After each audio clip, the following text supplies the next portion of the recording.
Welcome back, warrior. We're reading Doctrine and Covenants, section 32. Okay, it says, the Spirit of the Lord is continuing to gather his disciples, and now we are introduced to one of the great early saints, Parley P. Pratt.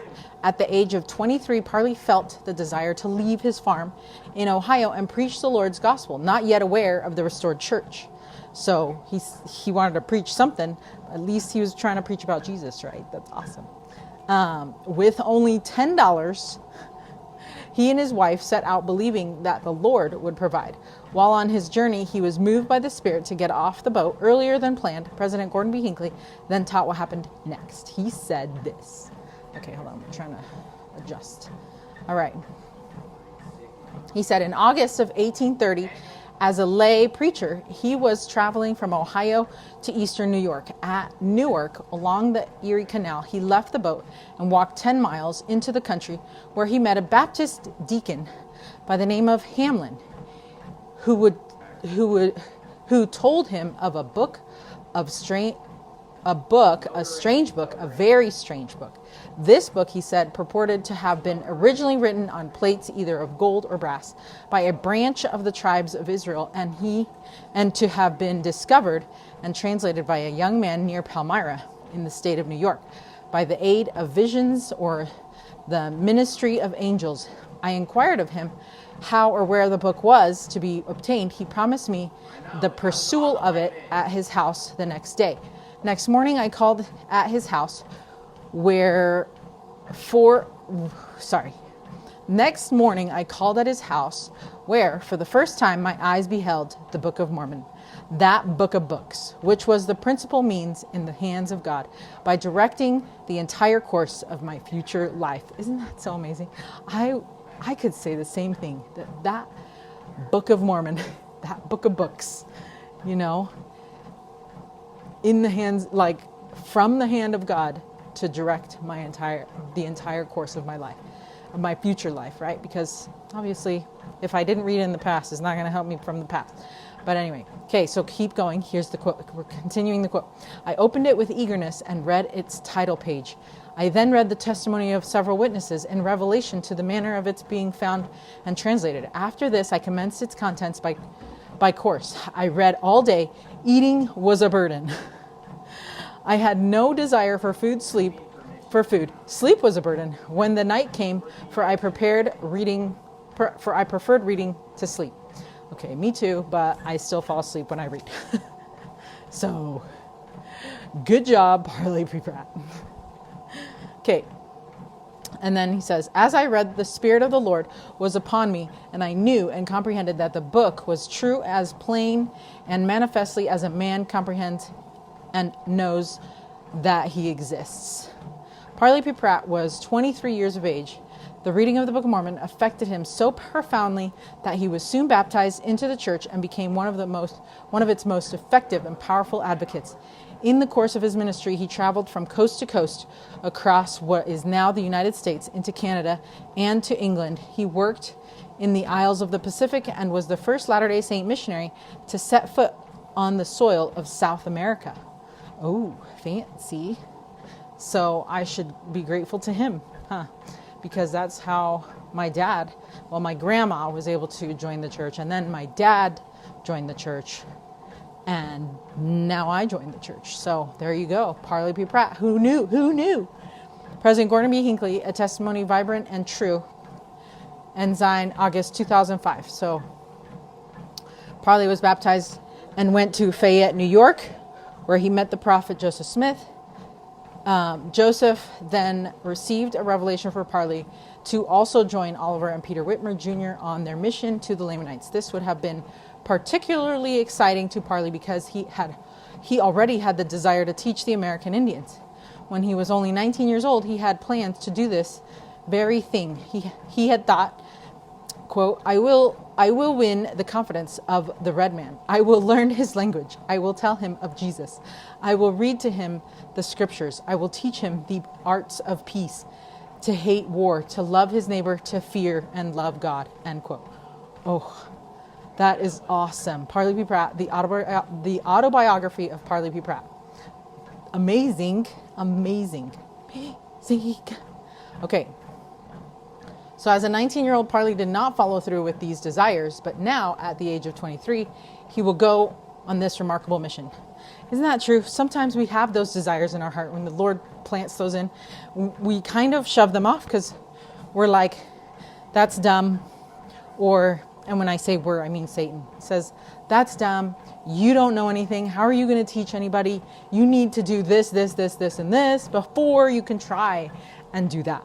And so, of course, we listen to his lies, and we internalize them, and then we believe them, and then we repeat them to ourselves.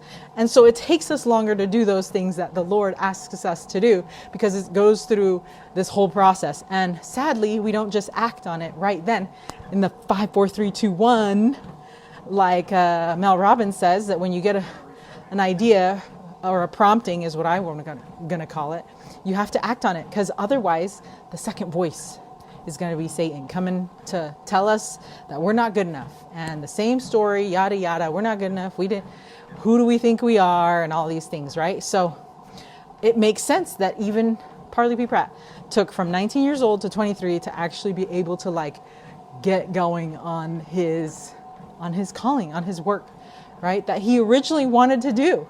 So I think that's awesome that he had wrote it down, first of all. And that's the first step. You got to write it down, because you can't just be thinking about making dinner and then dinner time comes and you didn't ever actually make it because you didn't write it down on your list.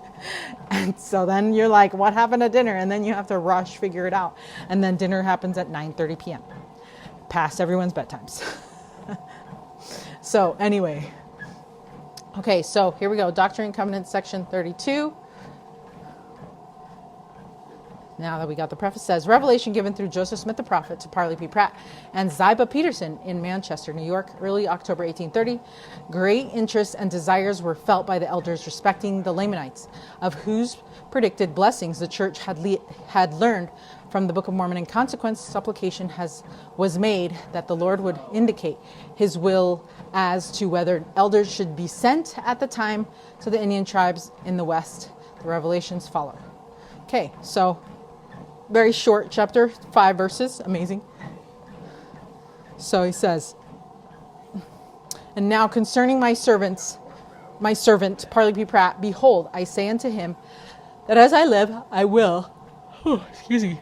Now let's start over, because that's not doing it scripture's justice.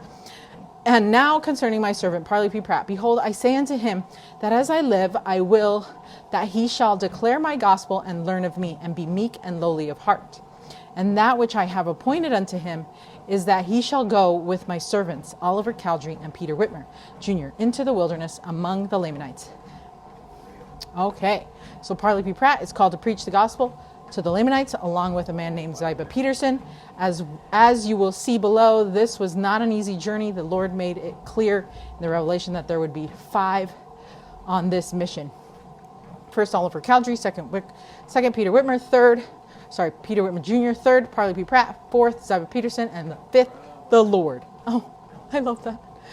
President Henry B. Eyring used verse 3 to teach this important principle. Okay, hold on. Let's read verse 3. And Ziba Peterson also shall go with them, and I myself will go with them, and be in their midst, and I am their advocate with the Father, and nothing shall prevail against them. The Lord will not, okay, here's the quote. The Lord will not only magnify the power of your efforts, he will work with you himself. His voice of 4 missionaries called through the prophet Joseph Smith to a difficult task gives courage to everyone he calls in his kingdom.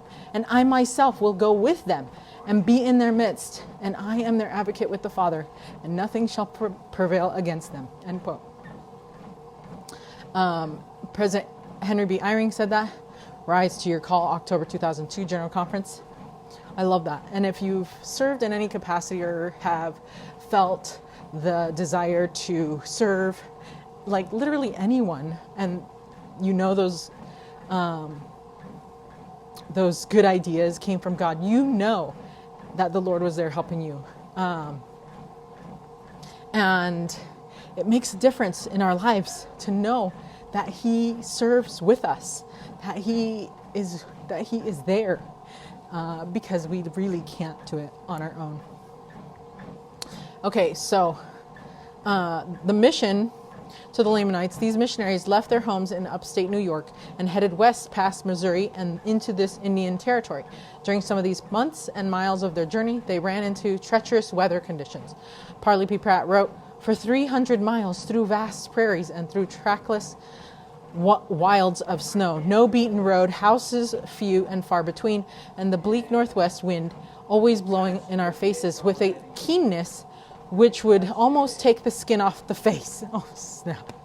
After much fatigue and some suffering, we all arrived in Independence in the county of Jackson, on the extreme western frontiers of Missouri and of the United States. End quote.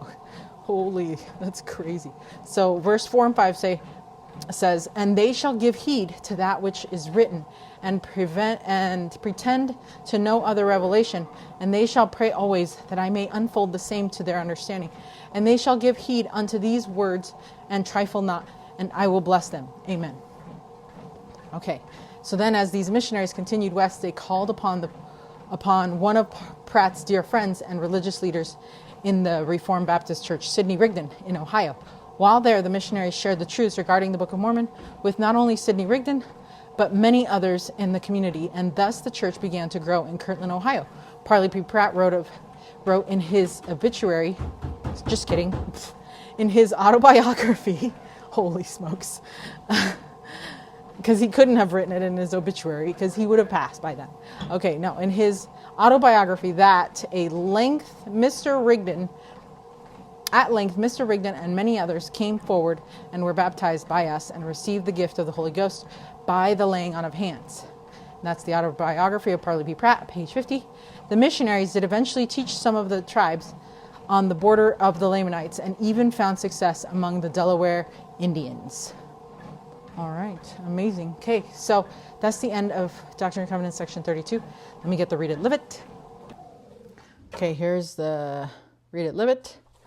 Okay, and it says, count how many people were leaving for the mission in this section. The final number... Hold on. Okay, sorry. We have a teen playing video games. All right, so count how many people were leaving for the mission in this section. The final number might surprise you. It's not 4. Search verse 3 carefully. What do you learn? I know, right? Consider the lesson here. Consider the lesson that the Lord goes with us. In everything we do, when we allow him in, he can come with us. And when we invite him, he will come with us. And sometimes when we don't want him there, he will come with us. And I know because... And he won't leave us comfortless. I know because when I was struggling with where I was not active, I could distinctly feel him telling me things that I needed to not do. And while I listened to some, I didn't listen to all of them. And I was grateful for those times that I was able to listen. Okay. Until Doctrine and Covenants, section 33. Stay strong, warrior.